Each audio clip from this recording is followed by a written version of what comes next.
Hey, it's me again, and this is another video I'm making for tonight. And this is what I wanted to share in this video was going back to, like, say, drum philosophy. I did a couple of videos ago in terms of syncopation and thinking, getting into the mind frame of thinking like drummers or imagining that you were in a drum circle and all. So, you know, I'm not like necessarily like at all like the best drummer. I just like make it until it sounds good, and I use different strategies to do so. And I wanted to share like another strategy. And you know, in this section of the series, I mean, I believe you can get it done with other equipment. You know, and I know that I focus on like what I have, like, you know, my studio equipment a lot. But I just wanted to share with you a couple of concepts. Okay, so basically, you know, in the last couple of episodes, what we did was we made our drum tracks 1 to 6/8, one like real-time recording.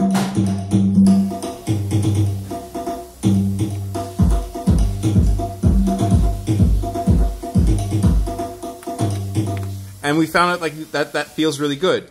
You know, on the next level though, you know, what we can do is, you know, another way to flip it. And this isn't even like real-time remixing, which of course I love, and we can get into that, definitely. You know, but then why not like get into some of the other features that like are yours on this wonderful box? I mean, I really love programming with this thing because it just makes sense in its own like way, and it's very logical and very flexible.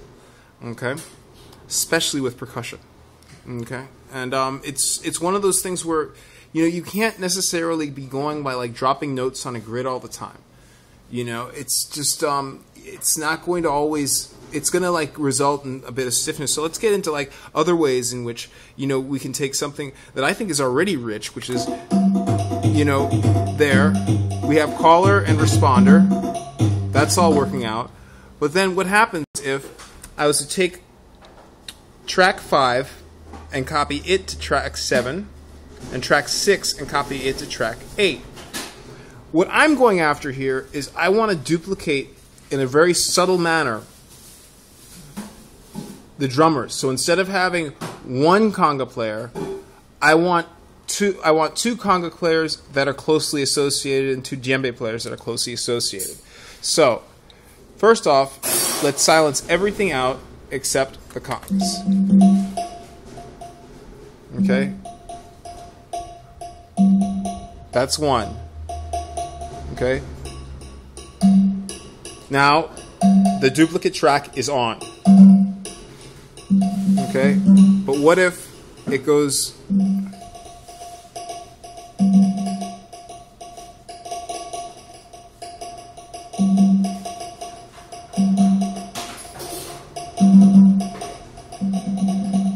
And this is kind of like do what you feel thing, you know? Figure out what feels good to you. Move it forward and backward in time, into and out of synchronicity.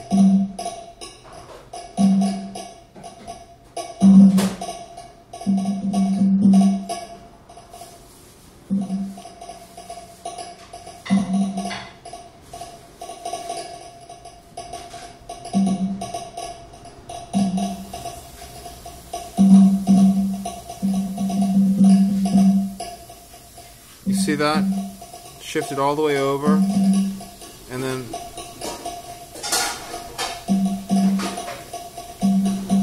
you think, oh, this doesn't really make a lot of sense yet, you know what I mean?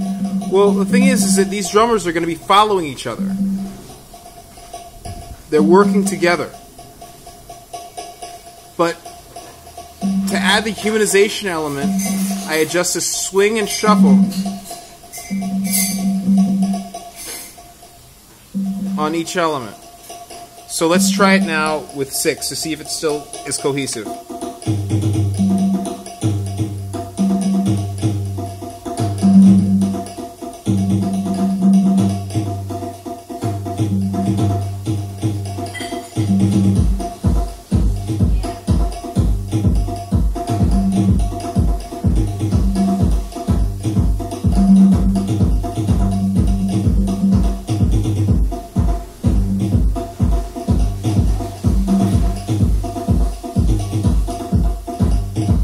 Yeah.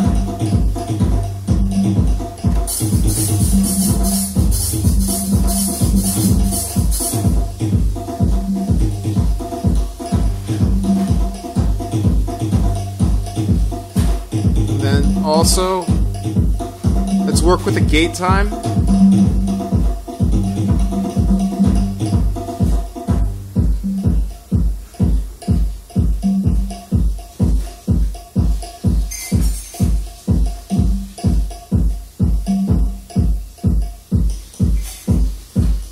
Work the decay.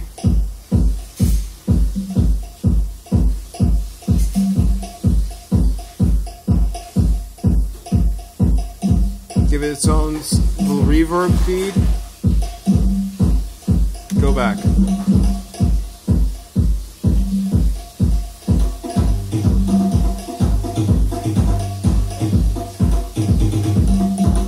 Turn 6 on again. Okay, so now let's focus on track 6 and track 8.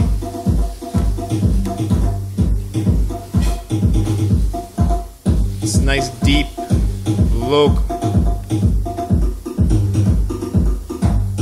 See, now they're playing at the same time. Okay, I'm on track 8, and now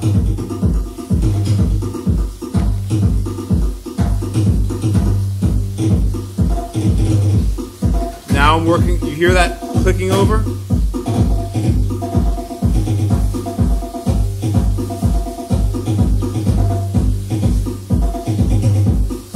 And that's just, now the swing is pointed all the way over there.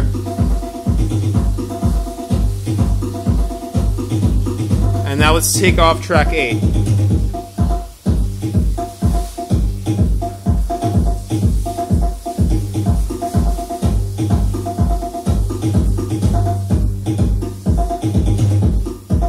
Now let's bring in track 5.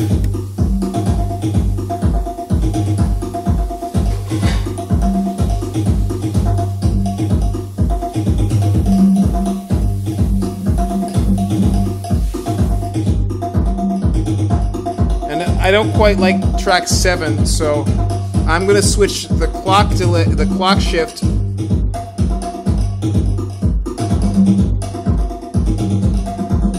Yeah.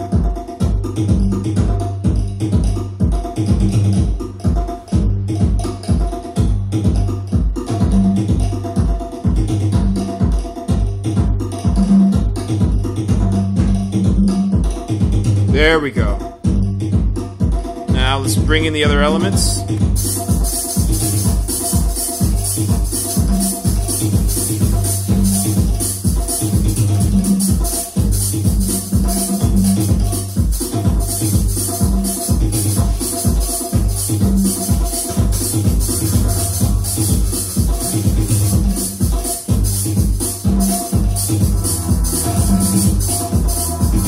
Get my pads in there.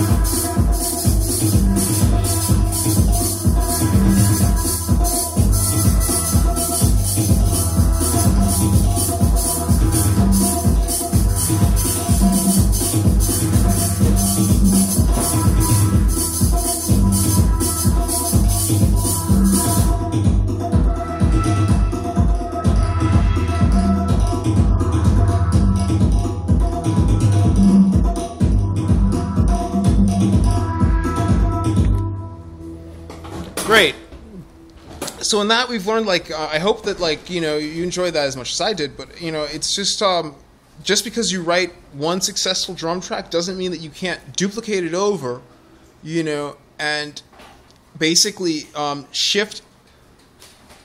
use clock shift and swing and shuffle right there in the MC808. It's available to you. It's right there. It's easy to access, and it's also easy to hear, you know, a result from it, to tune in, you know, to that specific frequency that you're looking for. Afterwards, you know, if you want, you know, you can also go to jobs, and you can combine, you know, you can combine those two tracks. Let me see here. Yes, it's like I believe it's the mix phrase function. In case you're getting worried about the space available, you know, in terms of having all the tracks and all. But, you know, to be honest, it's not necessarily necessary and all. What I would do, though, is I would continue to go along that, and, like, even if it felt like,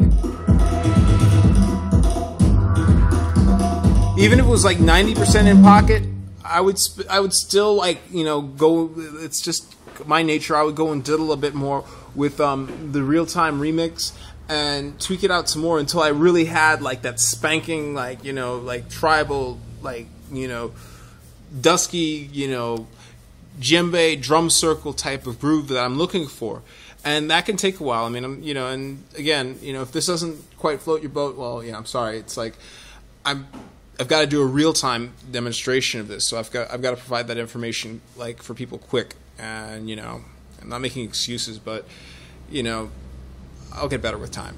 You know, but anyway, I hope it's really valuable to you. You know, I wish there was more information like this, you know, about, you know, hardware synthesizers. I think it's a big, you know, it's a kind of a letdown that we like abandoned, that these machines were kind of abandoned because they're so valuable, they're so useful, you know. And no, it's not good enough to have, you know, a groove box that you attach to a computer and like it uses a CPU's processor, and the box is actually a hard drive with MIDI controls built around it.